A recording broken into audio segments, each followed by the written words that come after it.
I thought I understood betrayal until I watched my stepfather David load his BMW with our family's entire future while my mother sobbed in her bathrobe. What I never expected was my quiet 14-year-old brother Tyler appearing in the doorway with his laptop, his voice steady as stone. "Don't worry, Jessica. I've been playing chess while he's been playing checkers, and I'm about to call checkmate."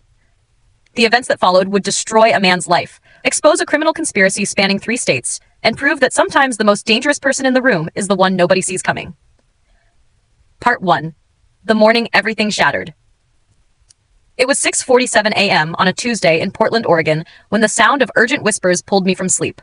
I'd been living back home for 8 months, saving money from my job at Powell Animal Hospital while figuring out my next move after college. At 24, moving back in with mom and my teenage brother wasn't exactly my dream scenario, but our family had always been close. The whispers turned to raised voices, then to shouting. Mom's voice, high and desperate, followed by David's deeper tones. My stepfather of 7 years who'd been more of a real father to Tyler and me than our biological dad ever was. I threw on a robe and padded down the hallway toward their bedroom, my bare feet silent on the hardwood floors. The door was cracked open, and what I saw inside made my blood freeze. David was systematically packing his clothes into expensive suitcases, moving with the efficient precision of someone who'd planned this moment carefully. Designer suits, silk ties, Italian leather shoes, everything that represented his success as a senior technology sales executive at Intel. Mom stood by the window in her pink terry cloth robe, mascara streaming down her cheeks like black rain. "David, please," she was saying, her voice breaking. "We can work through this. Whatever's wrong, we can fix it. We've been together 7 years. We have a family." David didn't even look at her. At 45, he'd always been the picture of corporate success. Perfectly styled silver hair, expensive cologne, the kind of commanding presence that closed million-dollar deals. Now he looked like a man possessed, driven by something urgent and unforgiving. "There's nothing to fix, Karen," he said, his tone cold and matter-of-fact. "This marriage was a mistake. I've been pretending to be someone I'm not, and I'm tired of the charade." That's when I stepped into the room. "What's happening?" David's hands paused for just a moment before continuing their methodical packing. "Jessica, you're an adult. You understand that sometimes people grow apart." "Grow apart?" I stared at him in disbelief. "David, you were at Tyler's science fair last month. You were planning our family vacation to Yellowstone. Yesterday, you helped me change my car's oil and told me about your promotion. What are you talking about? Growing apart?" For the first time, David met my eyes directly. What I saw there terrified me. Nothing. No warmth, no regret, no acknowledgement of the 7 years we'd been a family. Just cold calculation. "I've met someone else," he said simply. "Someone who shares my vision for the future. Someone who understands my ambitions." The words hit me like a physical blow. Someone else? Who? "Amanda Richardson. She works in our Portland office. She gets me in ways your mother never has." Mom's sob was so raw it seemed to tear the air. "How long?" 6 months, David replied without hesitation. "We're moving to Costa Rica next week. I've already transferred to the international division." The casual way he delivered this information, like he was discussing a business trip instead of destroying a family, made me realize I'd never really known him at all. "What about Tyler?" I demanded. "He's your son in every way that matters. You adopted him legally. You've been his father since he was 7 years old." "Tyler is exceptionally bright," David said, continuing to pack. "He'll understand that sometimes adults make difficult choices for complex reasons." The dismissive way he spoke about my little brother, like Tyler was a problem to be managed rather than a child who worshipped the ground David walked on, ignited something furious in my chest. "And our finances? The house? Mom's job doesn't cover the mortgage alone." David closed one suitcase and started on another. "Your mother is a capable woman. She'll figure it out." That's when the real panic set in. The casualness of his response, the way he avoided specifics about money. I grabbed Mom's arm. "Check our accounts. Right now." Mom's hands shook as she fumbled for her phone, opening the banking app with trembling fingers. I watched the color drain from her face as she stared at the screen, her lips moving soundlessly as she read the numbers. "David," she whispered. "David, what did you do?" He didn't answer, didn't even look at her. "The checking account," Mom's voice was barely audible. "It shows $847. The savings account, David, it shows 0. Tyler's college fund, it shows 0. My grandmother's inheritance money that we put aside for emergencies, David, it's all gone." The room spun around me. $340,000. Gone. 40 years of my mother's careful saving wiped out in a matter of days. "How much?" I asked, though I dreaded the answer. "Everything," Mom whispered. "Every penny we've saved for 20 years. Tyler's Stanford fund that we've been building since he was 2 years old. The emergency money for house repairs. The savings for your graduate school. All of it." I turned to David, who was now folding dress shirts with the same calm precision he brought to everything else. "You stole from your own family?" I didn't steal anything, he said evenly. I'm the primary account holder on all those accounts. I have every legal right to access that money. Legal right? Tyler's college fund? Mom's inheritance?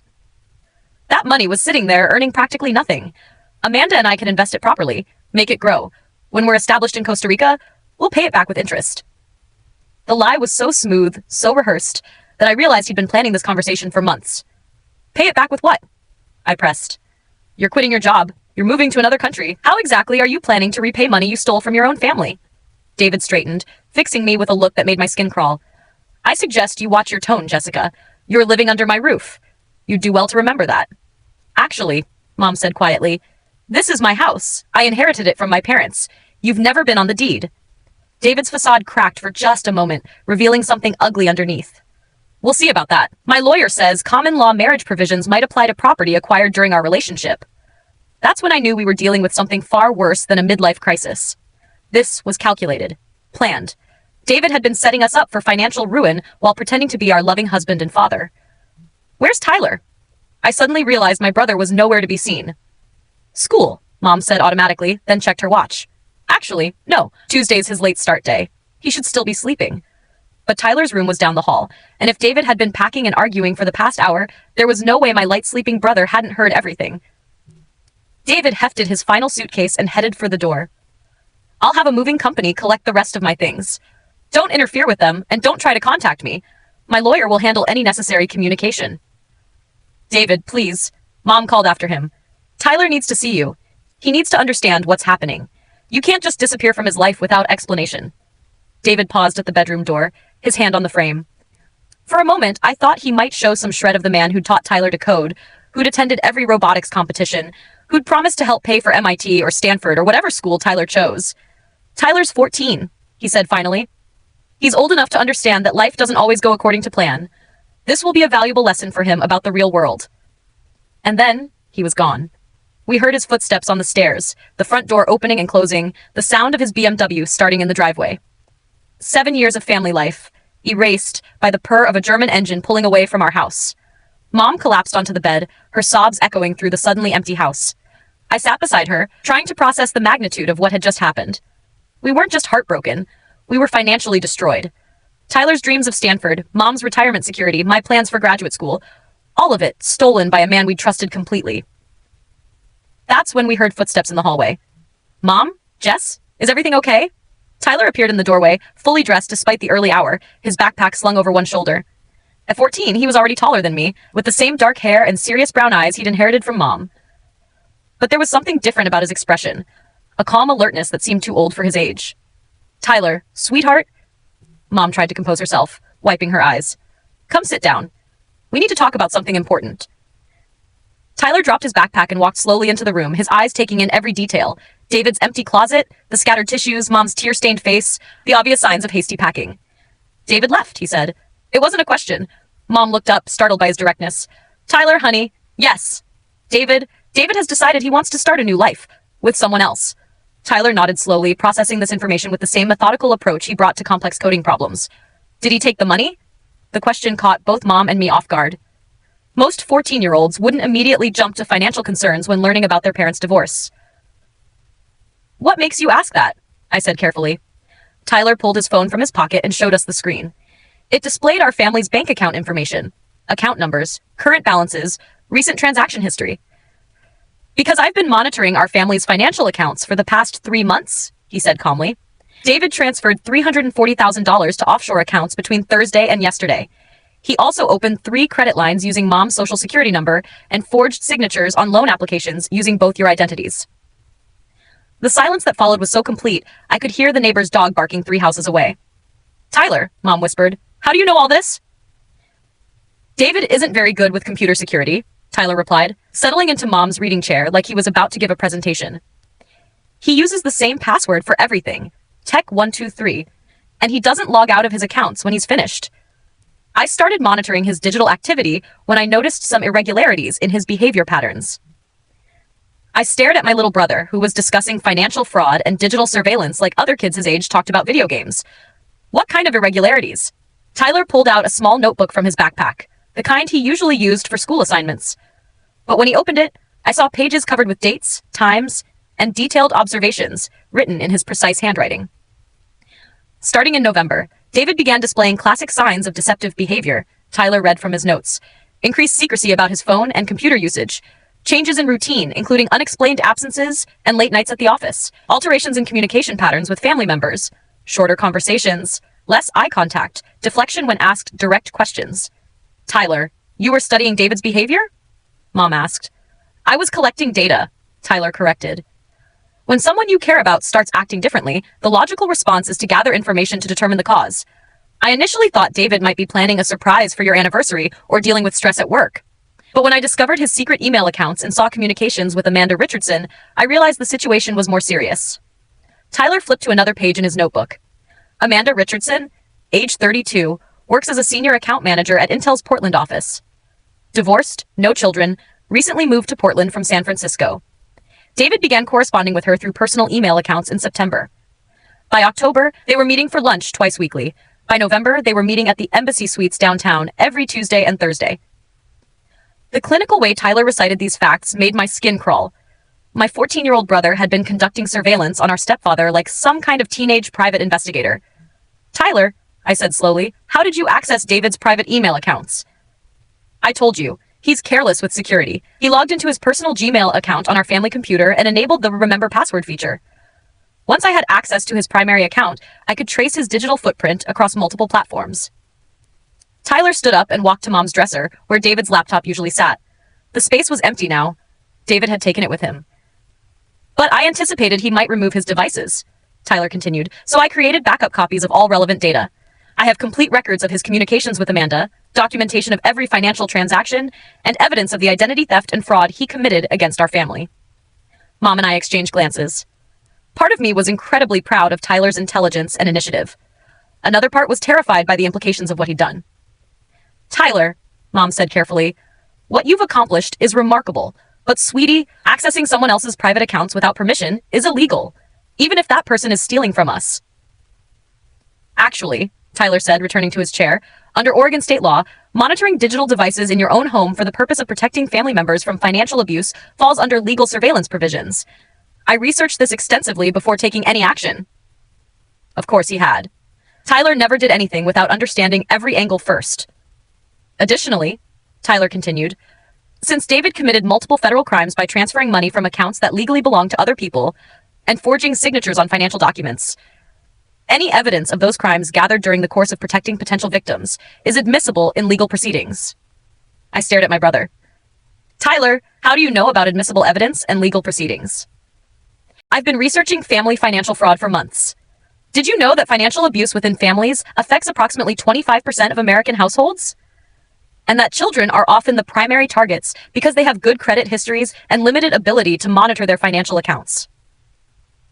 Tyler opened his laptop, which he'd apparently retrieved from his room while Mom and I were talking. The screen came alive with what looked like a mission control center, multiple windows displaying financial data, communication logs, real-time account monitoring, and legal documents. Tyler, what is all this? Mom breathed. Evidence, Tyler said simply, and protection. He clicked through folders with labels like financial crimes documentation, identity theft evidence, communication intercepts, and legal remediation. I've been building a comprehensive case against David for the past 6 weeks, Tyler explained. Every transaction he made, every forged document, every illegal transfer, it's all documented with timestamps, IP addresses, and digital signatures. Tyler pulled up a spreadsheet that made my head spin. Rows and rows of financial data, account numbers, transfer dates, and legal statute references. David didn't just steal our money, Tyler said matter-of-factly. He committed wire fraud, identity theft, forgery, and conspiracy to commit financial crimes. Based on the evidence I've collected, he's facing potential federal charges that carry sentences of 15 to 20 years in prison. Tyler, I said, my voice barely steady, you put together a federal criminal case? I documented federal crimes as they were being committed against our family, Tyler corrected. The case builds itself when you have sufficient evidence. Tyler clicked to another screen that showed email conversations between David and Amanda. I recognized David's writing style, but the content made me sick to my stomach. Can't wait to get away from the family obligations, one message read. Karen's getting suspicious about the money transfers. Need to accelerate our timeline. Another message from Amanda. My divorce settlement gives me $50 in cash. Combined with what you're bringing, we'll have enough to buy the Costa Rica property outright. No mortgage, no paper trail back to the US. And David's response? Perfect. Tyler's college fund alone is $85K, plus Karen's inheritance money and the savings accounts. We're looking at over $300 to start our new life. They'll never find us. Mom made a sound like she'd been punched in the stomach. Seeing David discuss stealing Tyler's future in such casual terms was devastating. There's more, Tyler said quietly. He clicked to another folder labeled Additional Criminal Activity. Amanda Richardson has been embezzling money from Intel for over 18 months, Tyler explained. She's been skimming funds from client expense accounts and covering her tracks with fraudulent billing reports. I estimate she's stolen approximately $180,000 from her employer. How could you possibly know that? I asked. Once I had access to David's communications, I could trace his network connections. Amanda was careless enough to discuss her embezzlement activities with David through email. She also used the same weak passwords David uses, so accessing her accounts was straightforward. Tyler showed us screenshots of Amanda's work emails, bank statements, and internal company communications that revealed a pattern of financial manipulation spanning almost 2 years. I sent anonymous tips to Intel's internal audit department last week, Tyler said. I also forwarded relevant information to the FBI's Financial Crimes Division and the Oregon Attorney General's office. I felt like I was talking to a stranger, this calm, methodical person who discussed destroying people's lives like he was planning a school project. Where was my little brother who built robot kits and worried about math tests? Tyler, Mom said, her voice shaking, what have you done? I've protected our family, Tyler replied immediately. David thought he could steal from us and disappear without consequences. I've ensured there will be consequences. Tyler closed his laptop and looked at both of us with an expression that was somehow both young and ancient. David's plan depended on us being helpless, on us being too shocked and devastated to fight back effectively. He calculated that by the time we discovered what he'd done, he'd be safely out of the country with Amanda, living off our money. Tyler stood up and walked to the window, looking out at the driveway where David's BMW had been parked just an hour ago. What he didn't calculate was that one of his victims had the skills and motivation to fight back. He taught me that knowledge is power. He taught me that preparation is everything. He taught me that in any conflict, the person with better information wins. Tyler turned back to face us, and I saw something in his eyes that I'd never seen before. Cold determination mixed with hurt that ran deeper than anything a 14-year-old should ever have to feel.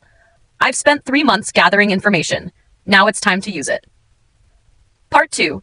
The digital war begins. The next 24 hours unfolded like a carefully choreographed symphony of destruction. Tyler had been right about everything. Every prediction, every consequence, every chain reaction he'd set in motion. It started with a phone call at 6:15 a.m. the day after David left. Mom was sitting at the kitchen table, staring at her coffee like it might contain answers to questions she was afraid to ask. I was making breakfast, trying to maintain some sense of normalcy while my world crumbled around me. Tyler was at his laptop, fingers moving across the keyboard with practiced efficiency. When Mom's phone rang, David's name appeared on the screen. She looked at Tyler, who nodded encouragingly. Answer it, he said quietly, but put it on speaker. Mom's hand shook as she accepted the call. Hello, David. Karen. David's voice sounded different, strained, almost frantic. Something's happened. Something terrible. What kind of something? Mom asked, though her tone suggested she wasn't particularly concerned about David's problems. Amanda was arrested last night. FBI agents were waiting for her at the airport. They're saying she embezzled money from Intel. Over $200,000. She's being held without bail. Tyler didn't even look up from his laptop screen. He might have been checking email for all the emotion he showed. That's awful, Mom said, though her delivery suggested she thought it was anything but awful. It gets worse, David continued, his voice rising. They've frozen all her accounts, all of them, including the ones where the money was transferred. Our money, you mean, I said loud enough for him to hear through the phone. Jessica, are you listening to this call? I'm listening to you panic because your criminal girlfriend got arrested, I replied. Yes. You don't understand. They're saying Amanda's been under federal investigation for months. They have evidence of every transaction, every communication, every transfer. It's like someone's been watching our every move. Tyler finally looked up from his laptop, meeting my eyes across the kitchen. There was satisfaction in his expression, but also something else. Grim determination. David, Mom said carefully, what exactly are you asking from us? I need help, David said, and for the first time since I'd known him, he sounded genuinely desperate. They've seized all the accounts Amanda set up. The Costa Rica property deal fell through because the down payment funds were frozen. I'm stuck in a hotel room with about $3,000 in cash and nowhere to go. Tyler stood up and walked over to where Mom was sitting. He held out his hand for the phone. Let me talk to him, Tyler said quietly. Mom hesitated, then handed over the phone. Tyler took it off speaker and held it to his ear. Hi, David. The silence that followed lasted nearly 15 seconds. I could practically hear David's brain trying to process why his 14-year-old stepson was taking charge of this conversation. Tyler? What are you doing answering your mother's phone? I wanted to talk to you about your situation, Tyler said, his voice conversational and calm. It sounds like things aren't going according to your plan. Tyler, son, I know this is confusing, but this is an adult situation that... I'm not your son, Tyler interrupted, his tone remaining perfectly steady. And I understand the situation better than you think. Another pause. Longer this time. Tyler, what do you mean? I mean, I've been monitoring your activities for months. I know about the offshore accounts. I know about the forged documents. I know about your plan to disappear to Costa Rica with Amanda. I know about her embezzlement from Intel. I know everything, David. The silence that followed was so complete, I could hear the neighbor's lawnmower starting up outside. Tyler, you're 14 years old. You don't know what you're talking about. I know that you committed wire fraud when you transferred money from accounts that belonged to other people. I know that you used Mom's social security number to open credit lines without her knowledge. I know that you forged Jess's signature on loan applications. I know that you've been planning this theft for months while pretending to be our father. Tyler's voice never wavered. He sounded like he was reading a grocery list. I also know that Amanda's arrest wasn't a coincidence. It was the first domino falling in a chain reaction that's going to destroy both of your lives. Tyler, listen to me very carefully. No, David, you listen to me. Tyler's voice remained calm, but there was steel underneath it now. Every federal crime you committed has been documented and reported to the appropriate authorities. Amanda's embezzlement investigation led them directly to your financial fraud activities. Your offshore accounts have been flagged by the Treasury Department. Your credit has been frozen due to ongoing criminal investigations. I watched my little brother systematically dismantle a grown man with the same precision he used to debug computer programs. The property you tried to buy in Costa Rica? That transaction was funded with stolen money, so it's being seized as evidence. Amanda's defense team is already preparing to claim she was manipulated by an older, more experienced co-conspirator. That's you, David. David's breathing became audible through the phone. Tyler, please. I can fix this. I can return the money. I can make this right. The money's already been returned, Tyler said matter-of-factly. The FBI recovered it from Amanda's accounts, and it's being held as evidence until your case is resolved. After that, it will be returned to its rightful owners. Us. Tyler paused, letting that information sink in. As for making this right, David, you can't. You chose to steal from your family. You chose to abandon the people who loved you. You chose to destroy a 14-year-old's future to fund your midlife crisis with a criminal. I could hear David crying through the phone. Actual sobbing. I want you to understand something very clearly, Tyler continued, his voice still perfectly calm. You taught me that actions have consequences. You taught me to think strategically. You taught me that preparation defeats luck every time. Thank you for those lessons. I've applied them very effectively. Tyler, I'm begging you. You're not begging me, David. You're facing the consequences of choices you made. I just ensured those consequences would be appropriate to the crimes you committed. Tyler hung up the phone and handed it back to Mom. He won't call again, Tyler said with certainty. He knows now that every move he makes is being monitored. Mom stared at Tyler like she'd never seen him before. Tyler, what exactly did you do? Tyler returned to his laptop and pulled up a news article dated that morning. The headline read, Intel executive arrested in complex embezzlement scheme, federal investigation ongoing. I provided law enforcement with evidence of ongoing criminal activity, Tyler said simply. Everything else is just consequences playing out naturally. But I could see in Tyler's eyes that this was just the beginning. David's phone call had been desperate, but not defeated. Tyler had been right about the money being recovered, but there were other aspects of David's betrayal that needed addressing. Tyler, I said carefully, what else happens now? Tyler opened another folder on his laptop. Now David discovers that his problems extend far beyond Amanda's arrest. Over the next week, we watched Tyler's predictions unfold with mathematical precision. David was arrested trying to board a flight to Mexico with a fake passport. The passport had been flagged in federal databases as potentially fraudulent, information that Tyler had somehow provided to the appropriate authorities. Amanda's employer, Intel, launched a comprehensive internal audit that revealed not just her embezzlement, but a network of fraudulent contractors and fake billing schemes that implicated several other employees. The investigation made national news as an example of corporate fraud detection. David's former colleagues began coming forward with stories of questionable financial practices and ethics violations they'd witnessed, but never reported. His reputation in the technology industry was completely destroyed. Most importantly for our family, the FBI's investigation confirmed that we were victims of David's crimes, not participants.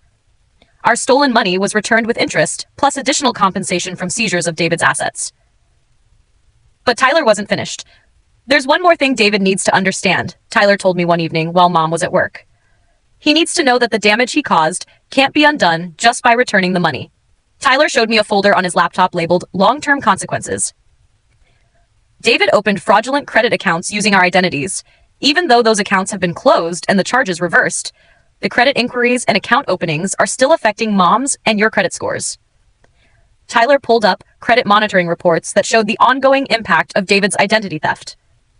I've filed comprehensive disputes with all 3 credit bureaus, but the process takes time.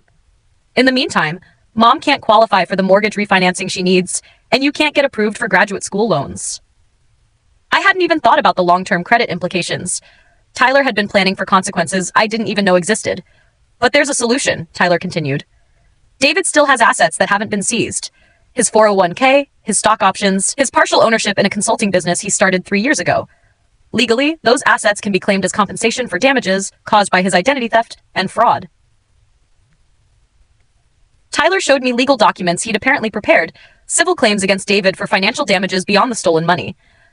I've been working with a lawyer who specializes in family financial fraud, Tyler explained. Mom doesn't know yet, but we're going to recover enough money from David's remaining assets to pay for your graduate school, fund Mom's early retirement, and rebuild my college fund to cover not just undergraduate, but graduate school as well.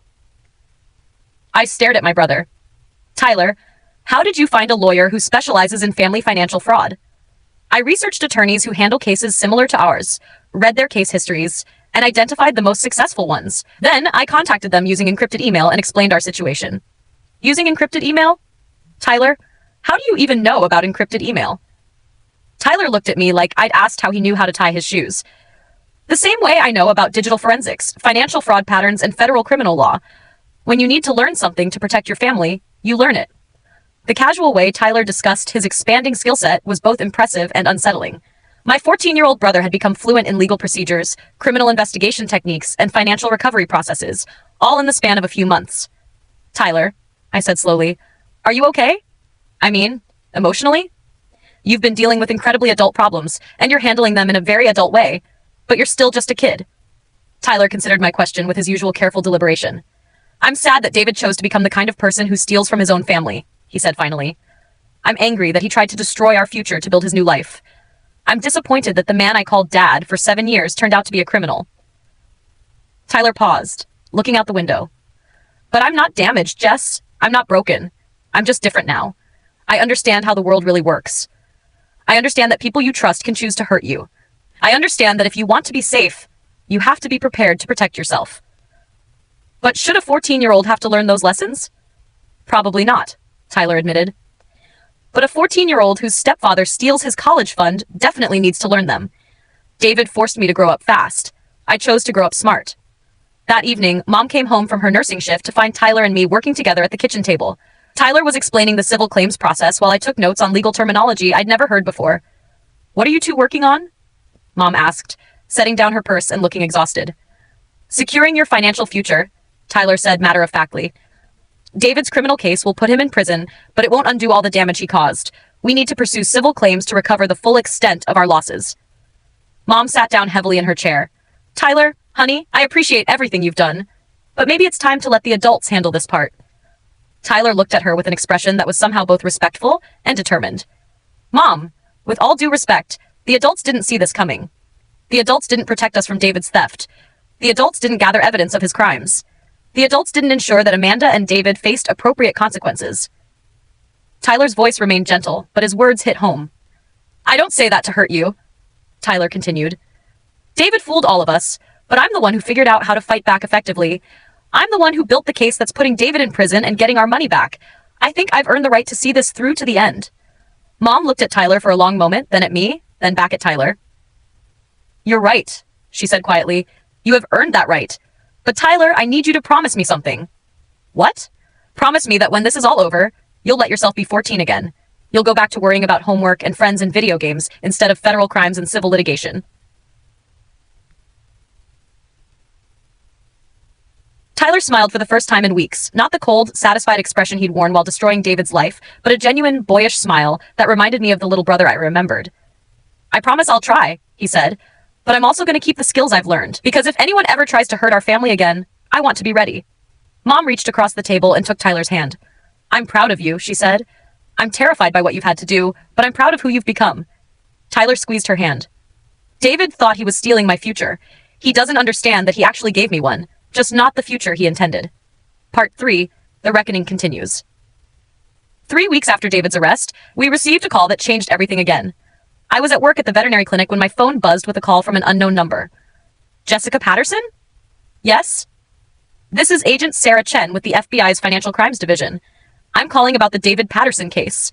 We need to speak with Tyler Patterson as soon as possible. My blood ran cold. Tyler had been so careful to conduct his digital investigation legally, but I'd always worried that some aspect of what he'd done might cross legal boundaries. Is Tyler in trouble? On the contrary, Agent Chen said, Tyler's work has been instrumental in uncovering a financial fraud network much larger than we initially realized. We'd like to meet with him to discuss his findings and potentially ask for his assistance with the ongoing investigation. That evening, Agent Chen and her partner, Agent Rodriguez, came to our house. Tyler greeted them like he was meeting college admissions officers. Polite, professional, completely unfazed by the presence of federal agents in our living room. Tyler, Agent Chen began, the evidence you provided about David Patterson and Amanda Richardson has been extraordinary. Your documentation is more thorough than what many professional investigators produce. Tyler nodded modestly. I had time to be thorough. And motivation.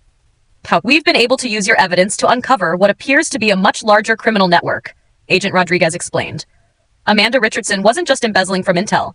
She was part of a group that has been targeting technology companies across the Pacific Northwest for at least 3 years. Tyler leaned forward, interested. How large a group? At least 12 people, possibly more. They've been using insider access to steal from employer accounts, then laundering the money through fake investment schemes and offshore transfers. We estimate they've stolen over $2.8 million from various companies and individuals. And David? I asked. David was what we call a mark, Agent Chen explained. Someone with access to family money who could be manipulated into contributing to the scheme. Amanda cultivated their relationship specifically to gain access to your family's savings. Mom made it sound like she'd been punched. David was a victim too? David was a victim who chose to become a perpetrator, Agent Rodriguez corrected.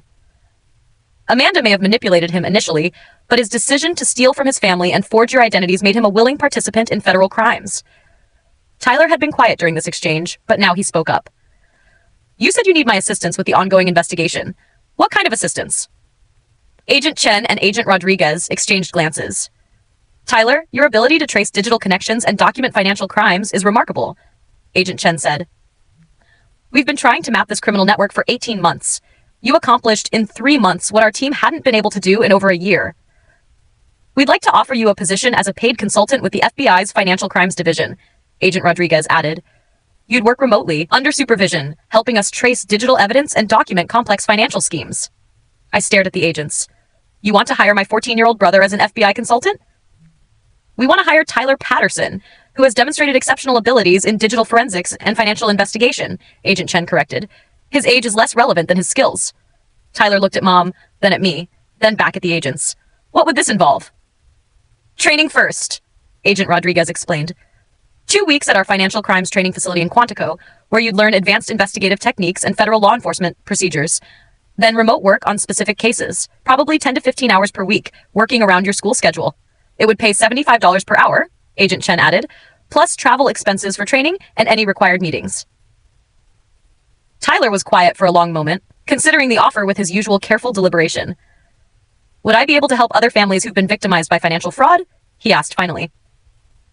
That would be a primary focus of your work, Agent Chen confirmed. Cases like yours, family members stealing from children, identity theft within households, financial abuse of vulnerable adults, you'd be helping us catch the people who destroy families for money.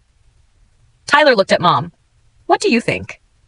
Mom was quiet for several seconds, clearly struggling with the implications of her 14-year-old son working for the FBI. I think, she said finally, that you've already proven you can handle this kind of responsibility, and if you can use your skills to protect other families, then maybe something good can come from what David did to us. Tyler nodded and turned back to the agents. I accept your offer. When do we start? And that's how my little brother became the youngest paid consultant in FBI history. Part 4. Justice and New Beginnings. Tyler Tyler's first case as an FBI consultant involved a family in Seattle whose grandfather had been systematically stealing from his grandchildren's trust funds to fund a gambling addiction. Tyler's investigation revealed that the grandfather had lost over $400,000 of his grandchildren's money at tribal casinos, then forged documents to cover up the theft. His second case involved a mother in Spokane, who had been using her disabled son's Social Security benefits to fund her drug addiction. Tyler's digital forensics work helped prosecutors build a case that resulted in the mother's conviction and the placement of her son in a safer environment. By his third case, Tyler had developed a reputation within the FBI as someone who could crack financial fraud cases that other investigators found impossible to solve. Tyler has an intuitive understanding of how financial predators think, Agent Chen told a reporter who was writing a story about the FBI's use of young consultants. He approaches these cases with both analytical precision and personal understanding of what it feels like to be victimized by someone you trust. Tyler's work with the FBI wasn't his only success story. The civil claims against David resulted in the recovery of an additional $180,000 in damages, money that paid for my graduate school tuition, rebuilt Tyler's college fund, and gave Mom enough financial security to reduce her working hours and pursue her master's degree in nursing. David's criminal trial was a brief affair. Faced with Tyler's overwhelming evidence, David pleaded guilty to multiple federal charges and was sentenced to 8 years in federal prison. Amanda received 6 years for her role in the larger fraud network. But perhaps the most satisfying outcome was what happened to Tyler personally. "I feel like I understand who I am now," Tyler told me one evening while we were working together on his homework. "For a while after David left, I felt lost, like I didn't know how to be a kid anymore because I'd had to become an adult so quickly. And now I realize I can be both. I can be a 14-year-old who worries about algebra tests and enjoys video games. But I can also be someone who has the skills to protect people from predators. I don't have to choose one identity or the other." Tyler paused his homework and looked at me seriously. David thought he was destroying my future when he stole my college fund, but he actually showed me what my future could be.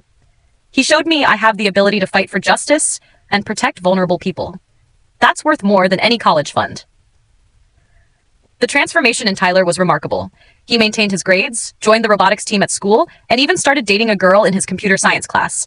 But he also continued his work with the FBI, helping solve financial fraud cases that protected families across the country.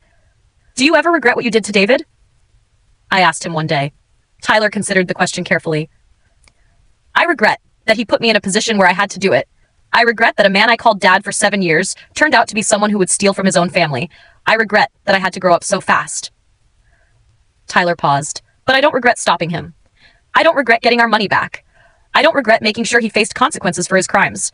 And I don't regret discovering that I have the ability to fight back when people try to hurt my family." 6 months after David's sentencing, Tyler received a letter that made him smile for the first time in months.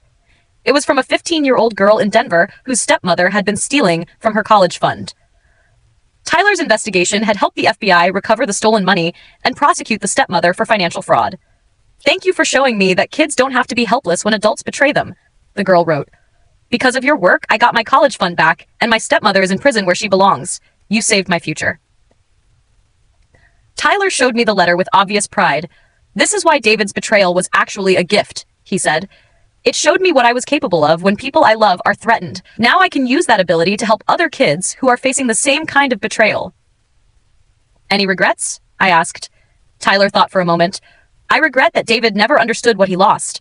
He had a family who loved him, a brilliant stepson who looked up to him, a wife who would have supported him through any crisis. He traded all of that for money and a criminal who was using him from the beginning." Tyler folded the letter carefully and put it in a folder with similar letters from other families he'd helped. "But his loss was the world's gain," Tyler continued, "because what he did to us turned me into someone who fights for justice and protects vulnerable people. I think that's a pretty good outcome." Epilogue. 2 years later, Tyler graduated high school at 16 with a 4.0 GPA and was accepted to Stanford with a full academic scholarship. His college fund, rebuilt and expanded through the civil claims against David, was enough to cover not just undergraduate expenses, but graduate school as well. He chose to major in computer science with a focus on digital forensics and criminal justice. His freshman dorm room was decorated with awards from cybersecurity competitions, a framed letter from the FBI director thanking him for his service, and photos of the dozens of families whose lives he'd helped save through his investigative work. Mom finished her master's degree in nursing and was promoted to head nurse at Portland General Hospital. She started dating again, a gentle widower named Robert who taught high school mathematics and treated Tyler like the remarkable young man he'd become. As for me, I completed my veterinary degree and opened my own practice specializing in rescuing and rehabilitating abandoned animals. It seemed fitting. We were a family that specialized in healing things that had been damaged by people who were supposed to protect them. David was released from federal prison after serving 6 years of his 8-year sentence. He moved to a halfway house in Phoenix and found work doing customer service for a company that specializes in helping ex-felons find employment. He sent Tyler a birthday card every year. Tyler read them, but never responded. "Do you think you'll ever forgive him?" I asked Tyler during his winter break from Stanford. Tyler was 20 years old now, tall and confident, with the kind of quiet authority that came from knowing exactly who he was and what he was capable of. "I don't need to forgive him," Tyler said thoughtfully. "Forgiveness is for people who want to maintain relationships. David taught me everything I needed to know about his character when he chose to steal from his own family. I've moved on." Tyler paused his studying and looked at me with an expression that reminded me of the serious 14-year-old who